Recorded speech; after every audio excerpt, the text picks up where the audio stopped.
Akala ng mga taga-baryo, tapos na ang bangungot ng matalo nila ang estranghero, pero paano kung ang mismong taong lumaban para sa kanila ang unti-unting nagiging isa sa nilalang na kinatatakutan nila? At kapag muling dumating ang dilim, sino ang susunod na makukuha? Ang kwentong ito ay hango sa mga karanasan at salaysay na ipinasa mula sa isang baryo. Layunin lamang nito ay maghatid ng kilabot at pagninilay, hindi upang siraan ang anumang paniniwala, lugar o tao. Bahagi ito ng ating kulturang bayan at dapat lapitan ng may bukas na isipan. Sa isang baryo na nakatago sa liblib na bahagi ng probinsya, may mga bulong-bulungan na madalas iwasan ng mga nakakatanda. Doon, ang katahimikan ng gabi ay tila mas mabigat, at ang mga anino ay nagiging mas makapal kaysa karaniwan. Ang hangin ay may dalang kakaibang lamig, para bang may matang nakamasid mula sa mga punong nakapaligid. Ito ang lugar na bihirang bisitahin ng mga taong hindi taga roon, at kapag may dumating na estranghero, agad itong nagiging paksa ng usap-usapan. Isang gabing madilim at mahangin, dumating ang isang dayo. Wala mang nakakakilala sa kanya, dala niya ang simpleng anyo ng isang pagod na manlalakbay, lalaking nasa kalagitnaan ng edad, may dalang maliit na bag, at mga matang tila laging nagmamasid. Hindi siya nagsasalita ng marami, at tanging mga simpleng sagot lang ang ibinibigay sa mga nagtatanong kung bakit siya napadpad sa baryong iyon. Ngunit ang kanyang presensya ay nagdulot ng malamig na kilabot sa mga residente, na para bang hindi siya basta tao. Ang baryo ay maliit, binubuo ng iilang kubo na nakapalibot sa isang makitid na daan. Sa umaga, masigla ito, puno ng tawanan ng mga bata at ingay ng mga manok. Pero pagsapit ng dilim, ang lahat ay nagkukulong ng kanilang pinto, sinisigurado ang mga bintana, at naglalagay ng mga bawang sa gilid ng kanilang bahay. Sadyang may tinatagong sikreto ang baryong ito, at ang bawat tao roon ay may takot na hindi nila maipaliwanag ng buo. Naging palaisipan sa lahat kung bakit may banyagang naglakas loob na tumuloy sa isang lugar na madalas iwasan kahit ng mga taga-karatig na baryo. Ang ilan ay nagbiro na baka nawalan lang ng direksyon, ngunit ang iba ay nanahimik na lang, ayaw makialam. Ang matanda sa baryo, nakilala bilang si Lola Marta, ay nagsabi, hindi lahat ng dumadayo ay ordinaryong tao. Minsan, may kasamang mabigat na dilim. Ang mga salitang ito ay tumatak sa isip ng lahat, at lalong nagpalalim sa kanilang pangamba. Sa mga unang araw ng kanyang pagtigil, mapapansin na tila hindi siya natutulog. May mga kabataang nakakita sa kanya na naglalakad mag-isa sa gitna ng gabi, kung saan walang ilaw at tanging mga kuliglig lang ang naririnig. Ang kanyang mga yapak ay mahina ngunit nakakayanig, at may kakaibang anyo ang kanyang anino, para bang hindi tugma sa liwanag ng buwan. Ang mga aso ng baryo, na madalas tahimik, ay biglang nag-aalulong tuwing siya ay dumadaan. Hindi nagtagal, nagsimula ang mga kakaibang pangyayari. May mga alagang hayop na nawawala, at ang iba naman ay natagpo ang wala ng buhay, tila pineste ng isang nilalang na hindi maipaliwanag. Ang mga ina ay lalong naging mahigpit sa pagbabantay sa kanilang mga anak, pinapauwi bago pa man lubos na lumubog ang araw. Ang baryo ay muling binalot ng matinding takot, at lahat ng mata ay nakatuon sa dayo. Ngunit ang pinaka-nakakatindig balahibo ay nang may nakapansin na ang kanyang ngiti ay may bahid ng lihim. Isang gabing maliwanag ang buwan, nakasalubong siya ng isang batang babae na pauwi. Sa halip na magsalita ng mabait na pagbati, ngumiti lamang siya, ngiting hindi pangkaraniwan, ngiting tila nagkukubli ng isang bagay na nakamamatay. Ang batang iyon ay agad na tumakbo pa uwi, umiiyak at sinabing ang lalaking iyon ay may kakaibang mata, mata na nagningning ng kulay pula sa ilalim ng buwan. Mula noon, lalong lumalim ang mga hinala. Sino ba talaga siya? Isang pagod na manlalakbay na naghahanap lamang ng matutuluyan, o isa sa mga nilalang na matagal ng kinatatakutan ng baryo? May ilan na nagsasabing baka isa siyang aswang na nakahanap ng bagong pugad, naghihintay ng tamang oras para ipakita ang kanyang tunay na anyo. At sa mga sumunod na gabi, may naririnig ng mga yabag sa bubungan ng mga kabahayan.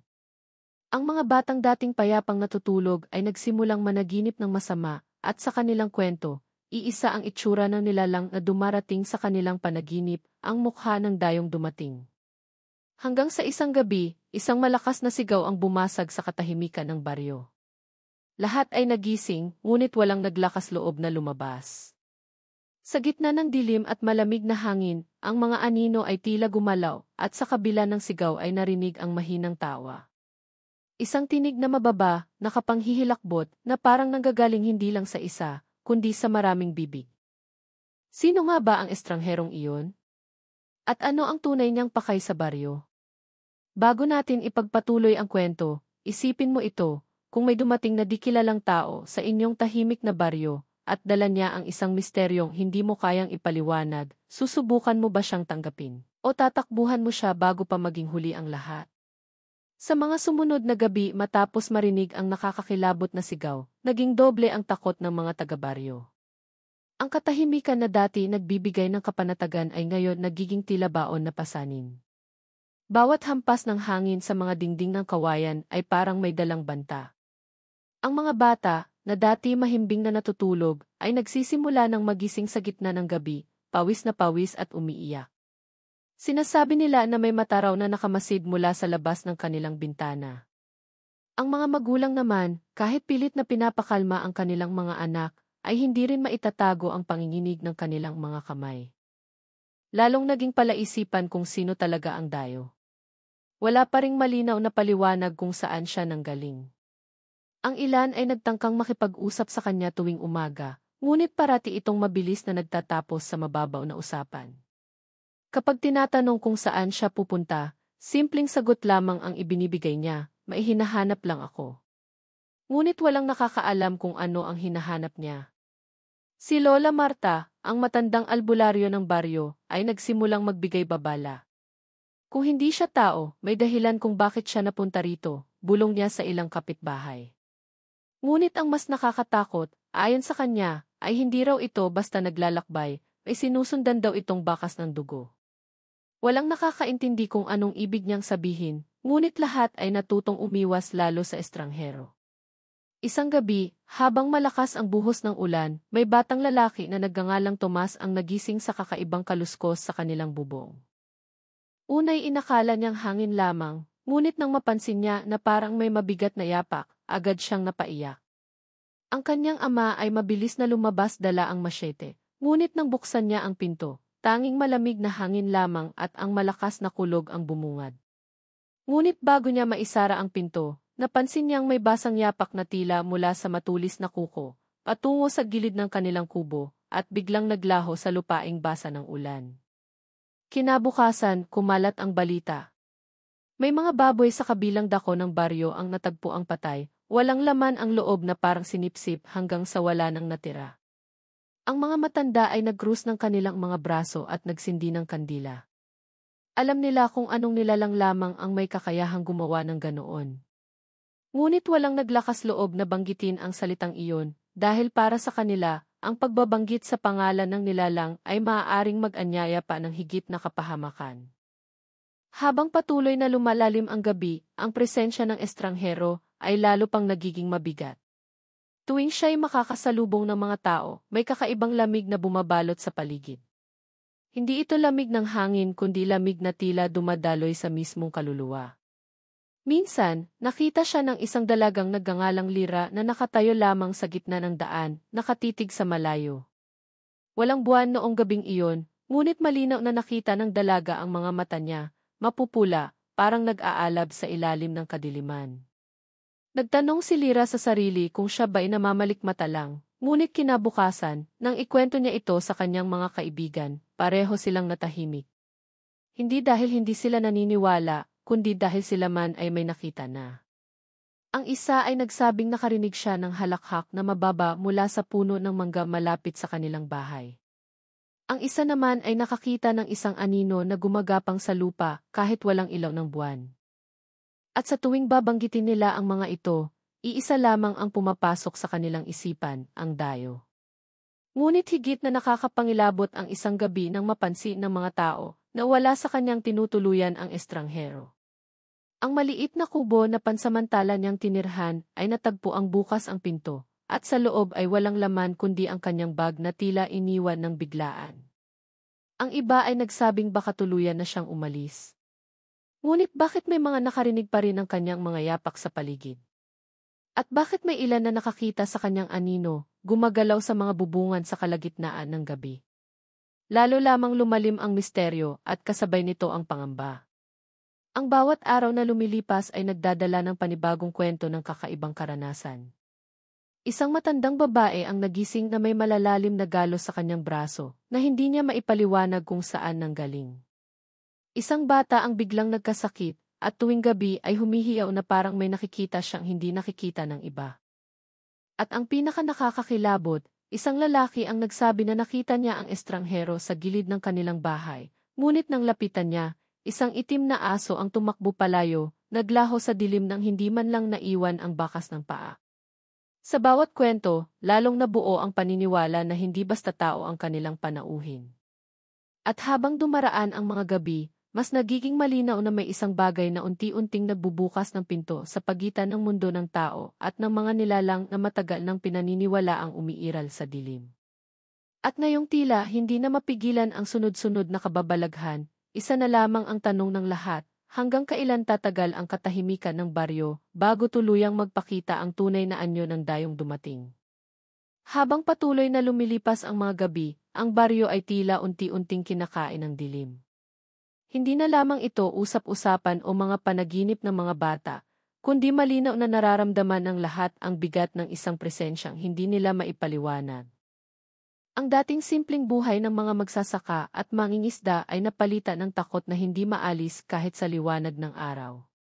Sa umaga, kahit abala ang lahat sa kanilang mga gawain, may mga matang laging nakamasid at sa bawat kanto ng baryo ay maihalong kaba ang bawat kilos. Ang batang si Thomas, na unang nakarinig ng mga yapak sa bubong, ay lalong nagiging balisa. Sa bawat gabi, nararamdaman niyang may malamig na hininga na dumadampi sa kanyang batok habang siya'y nakahiga. Kapag sinusubukan niyang tumingin, wala siyang nakikita kundi madilim na kisam. Ngunit sa isang iglap, may maririnig siyang mahinang kaluskos, kasunod ng mababang halakhak na parang nasa mismong tabi niya lamang. Ang kanyang ama, kahit gaano katapang, ay nagsimulang maglagay ng mga buntot ng pagi at bawang sa paligid ng kanilang kubo. Ngunit kahit ganoon, hindi pa rin natatanggal ang takot sa kanyang mga mata. Samantala, si Lyra naman, ang dalagang nakakita sa mga mapupulang mata ng dayo, ay nagsimulang bangungutin gabi-gabi. Sa kanyang panaginip, nakikita niya ang sarili niya na nakatayo sa gitna ng baryo, at mula sa lahat ng sulok ay lumalapit ang mga aninong may mahahabang kuko at matatalim na ngipin. At sa gitna ng lahat ng iyon, naroon ang estranghero, nakangiti, hawak ang isang bagay na hindi niya maaninag ngunit alam niyang may kaugnayan sa kanya. Sa bawat paggising niya, may marka ng lamig sa kanyang mga braso, parang hinawakan ng malamig na kamay.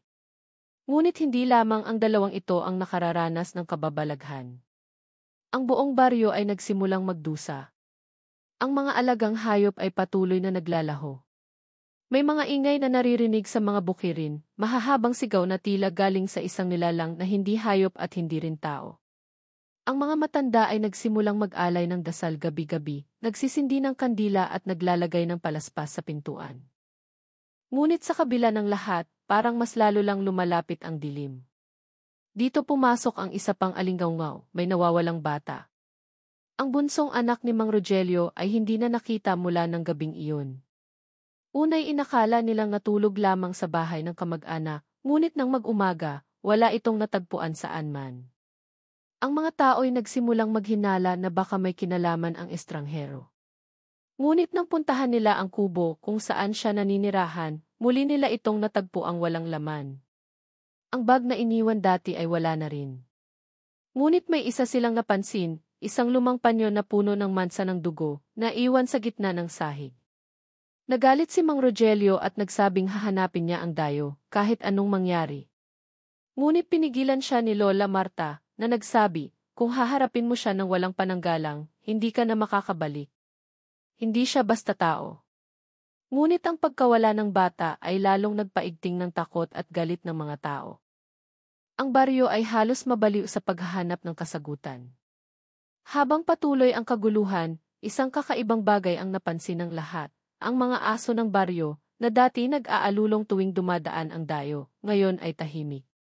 Hindi dahil wala na sila, kundi dahil lahat sila ay nakahandusay, parang biglang nanghina at hindi na muling nakabangon. Ang katahimikan na dulot nito ay mas nakakatakot kaysa sa anumang alulong. Dahil dito, nagsimula ang usapan ng mga nakatatanda. May iba na gustong umalis na lamang at iwanan ang baryo, ngunit paano nila iiwan ang kanilang mga tahanan at lupang pinaghirapan? May iba naman na naniniwalang kailangan nilang harapin ang nilalang, ngunit wala silang armas o lakas ng loob upang gawin iyon. At sa gitna ng lahat ng ito, ang mga kabataan ay nagsimulang makakita ng mas nakakapangilabot na mga bagay, mga mata na sumisilip mula sa ilalim ng sahig, mga kamay na parang kumakapit sa bintana, at mga aninong biglang nawawala kapag tinatapatan ng ilaw. Ang takot ay naging parang sakit na kumalat sa buong baryo. Walang nakatulog ng mahimbing. Ang bawat hampas ng hangin, bawat alinggaw ng kuliglig, ay parang may kasamang pananakot. Ngunit sa pinakagitna ng lahat, naroon ang pangamba na ang dayo ay hindi lamang dumating para maglakbay. May dahilan ang kanyang pagpunta, at iyon ay unti-unti nang lumalabas sa kanilang harapan. Ngunit ang mas nakakapangilabot ay ang narinig nilang bulong mula sa isang bata, bago ito biglang nagkasakit. Sabi niya, babalik siya kapag handa na ang lahat. At walang nakakaintindi kung ano ang ibig sabihin ng salitang iyon, maliban sa pakiramdam na ang mas malaking panganib ay paparating pa lamang. Habang patuloy na lumalala ang mga pangyayari, ramdam ng buong baryo na wala ng ligtas na gabi. Ang bawat sulok ng kanilang lugar ay tila puno ng mga matang nakamasid, mga matang hindi nila makita pero malinaw na nararamdaman. Ang mga bata ay halos hindi na pinatutulog ng kanilang mga magulang, dahil sa takot na baka sa pagtulog ay may kunin sa kanila na hindi na muling maibabalik. Ang mga aso, na dati tahimik na bantay ng gabi, ngayon ay wala ng boses, lahat ay nanghihina o tuluyang patay. Ang baryo ay nagmistulang isang kulungang walang daan palabas, at ang hangin ay mabigat, puno ng hindi maipaliwanag na pangamba. Si Thomas ay lalong hindi mapakali. Gabi-gabi, dinadala niya ang masye ng kanyang ama sa kanyang tabi, ngunit kahit gaano kalakas ang kapit niya rito, hindi nito kayang alisin ang lamig na dumadaloy sa kanyang balat. Sa tuwing ididikit niya ang tainga sa dingding ng kanilang kubo, maririnig niya ang mahinang paggasgas, para bang may kuko na humahaplos mula sa kabilang panig. Kapag sinusubukan niyang sumilip sa mga siwang ng kahoy, wala siyang makikita kundi ang kadiliman, ngunit alam niyang may nakatayo roon, naghihintay lamang.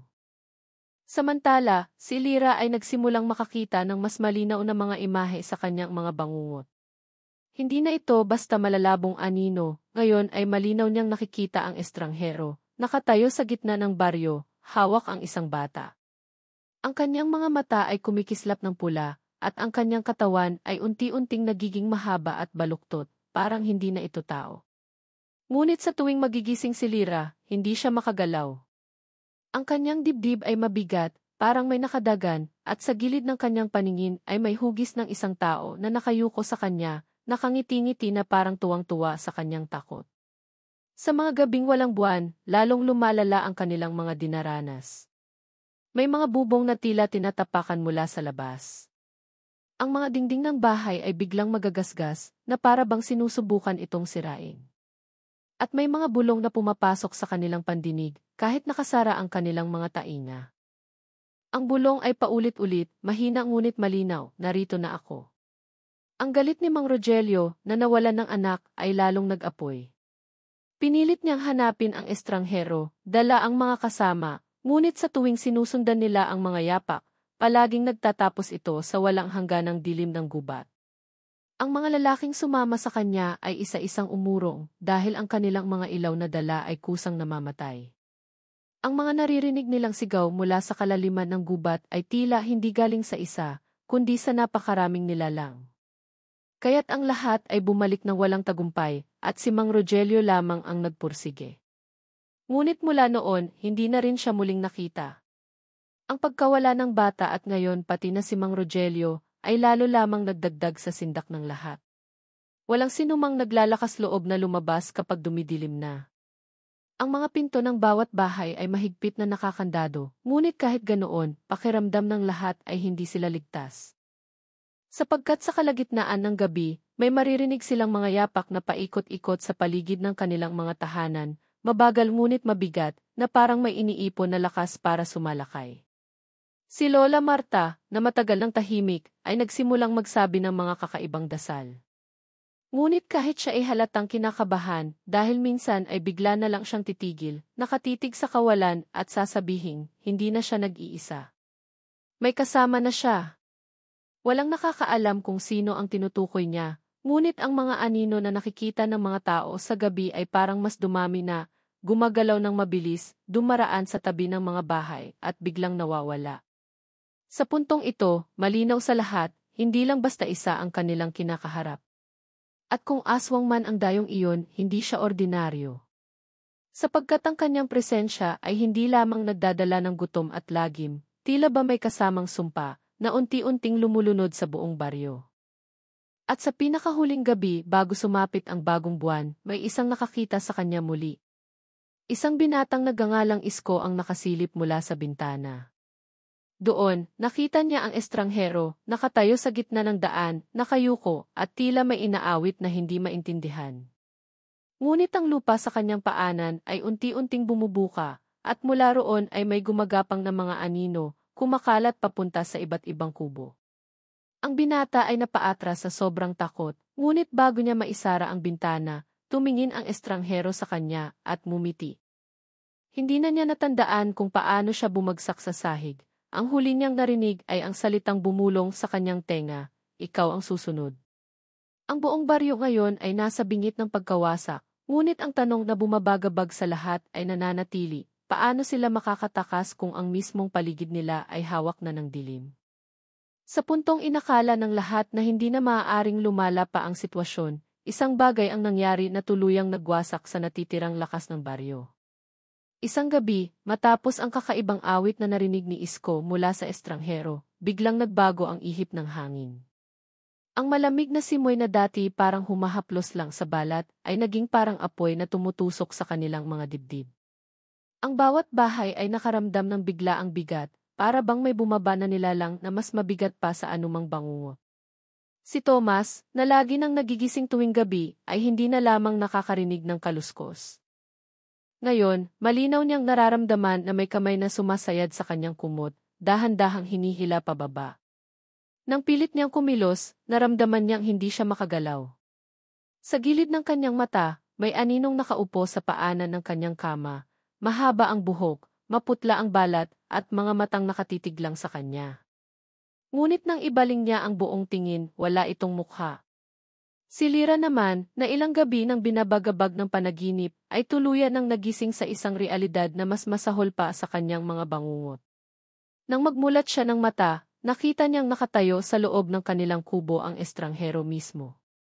Hindi ito kumikilos, hindi nagsasalita, ngunit malinaw ang mapupulang matang nakatitig sa kanya. Ang kanyang ina, nakatabi niya sa higaan, ay patuloy na natutulog, walang kamalay-malay. Sinubukan niyang sumigaw, ngunit walang boses na lumabas. At nang magdilat muli siya, wala na ito, ngunit ang sahig ng kanilang kubo ay basang-basa ng dugo na wala namang pinanggalingan. Ngunit ang pinakamatinding dagok ay dumating ang balita mula kay Lola Marta. Matagal na siyang tahimik, ngunit sa wakas ay nagsalita siya, dala ang isang rebelasyong hindi matanggap ng lahat. Ayon sa kanya, hindi simpleng estranghero ang dumating. Ang taong iyon, anya, ay minsan ang naging bahagi ng baryo. Maraming taon na ang nakalipas, bago pa man ipanganak ang karamihan, may isang batang lalaki na nawala. Sinabi ng matatanda na siya ay kinuha ng mga nilalang ng dilim, at simula noon ay hindi na muling nabanggit ang kanyang pangalan. Ngunit ayon kay Lola Marta, ang dayo ngayon ay siya ring batang iyon, bumalik matapos ang mahabang panahon, ngunit hindi na bilang tao. Ang rebelasyong ito ay parang kutsilyong bumaon sa lahat ng naroroon. Paano kung tama siya?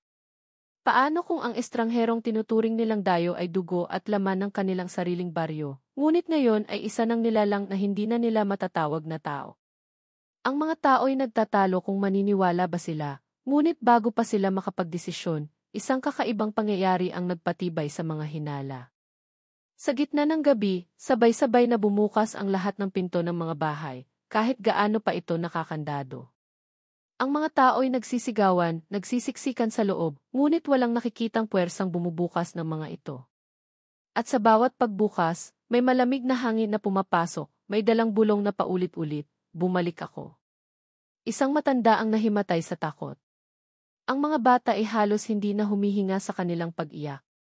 Ngunit ang pinakamalalang nakita nila ay si Mang Rogelio na matagal nang nawawala. Lumitaw siya sa gitna ng baryo, ngunit hindi na siya ang dating siya. Ang kanyang katawan ay payat na payat, ang balat ay kulay abo, at ang kanyang mga mata ay parehong pulang-pula tulad ng estranghero. Nagsalita siya ng mahina, halos hindi marinig, ngunit sapat upang magdulot ng kilabot, hindi na ako makakabalik. Isa na ako sa kanila. Kung noon ay iisa lamang ang kinatatakutan nila, ngayon ay malinaw na dumami na ang banta. Ang estranghero ay hindi lamang isa, tila isa siyang paanyaya, isang gabay na nagbabalik ng mga tao sa anyong hindi na nila makikilala. At kung si Mang Rogelio ay nagbago, sino ang susunod? Naging malinaw na wala nang ligtas na sulok ang baryo. Ang gubat na dati nagbibigay ng pagkain ay tila naging pader na pumipigil sa kanila na makaalis.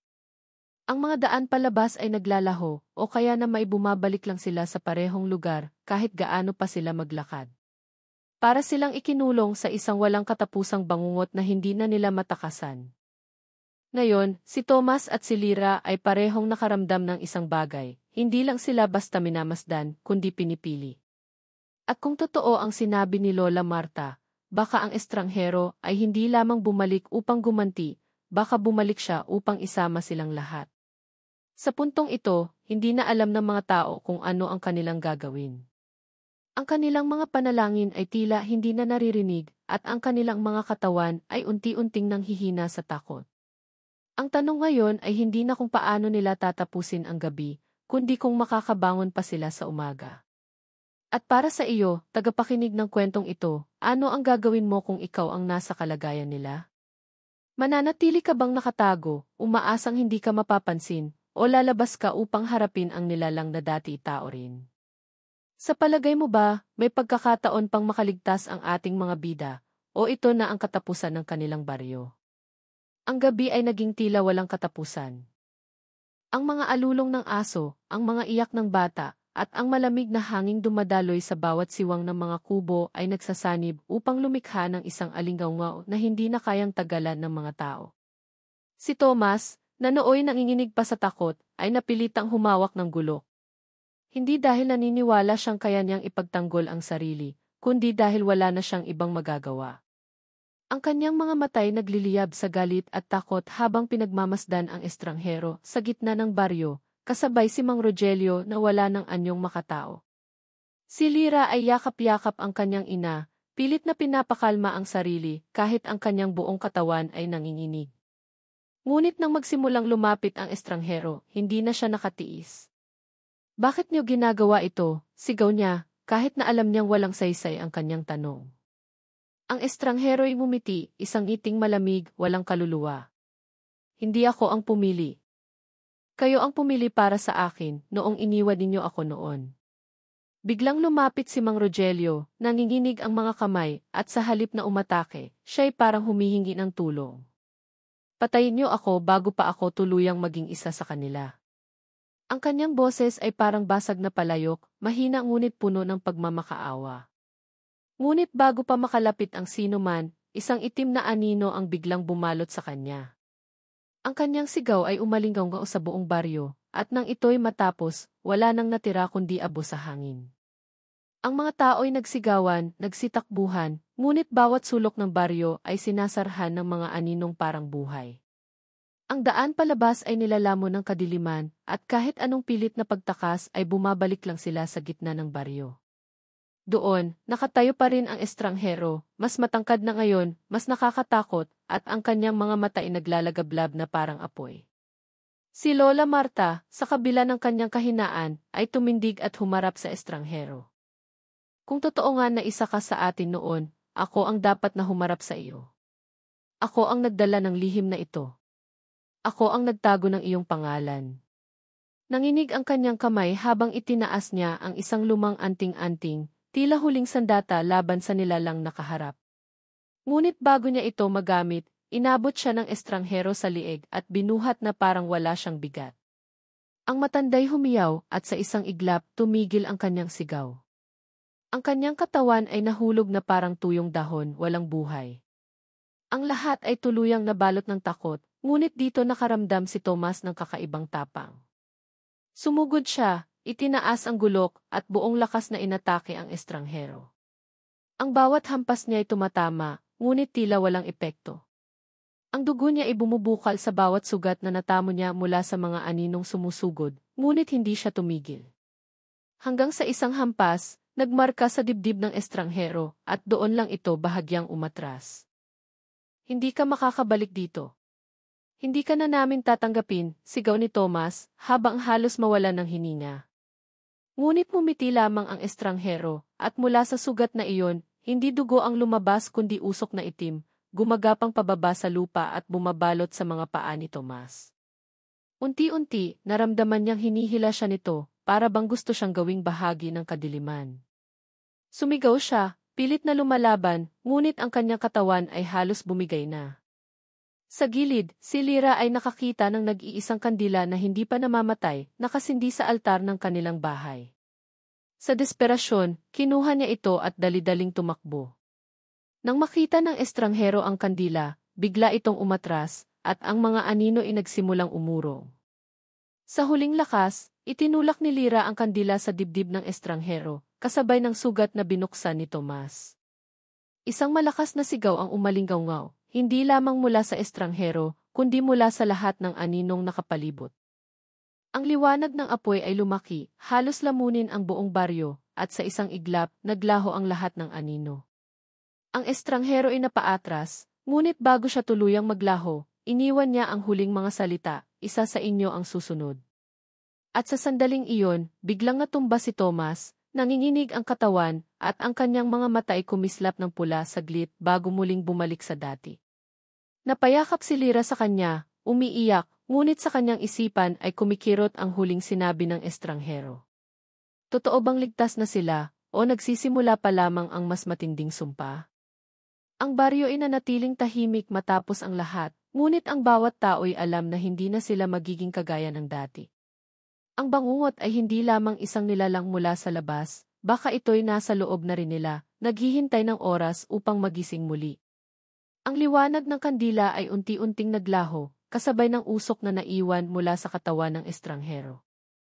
Ang baryo ay muling nabalot ng dilim, ngunit hindi na ito ang nakakasakal na dilim na kanina lamang ay nagkukulong sa kanila. Tahimik ang paligid, tanging hikbi ni Lyra, at ang mabigat na paghinga ni Tomas ang maririnig. Ang ibang mga tao'y dahan-dahang lumabas mula sa kanilang mga kubo, halatang takot pa rin ngunit pilit na inaabot ang isa't isa, parang gustong kumpirmahing buhay pa sila at hindi pa naginip ang lahat ng nangyari. Si Lola Marta ay nanatiling nakahando sa isalupa, malamig at walang buhay. Nilapitan siya ng mga kababaihan, at kahit pa alam nilang wala na itong pag-asa, niyakap pa rin nila siya na parang nananalangin na bumalik.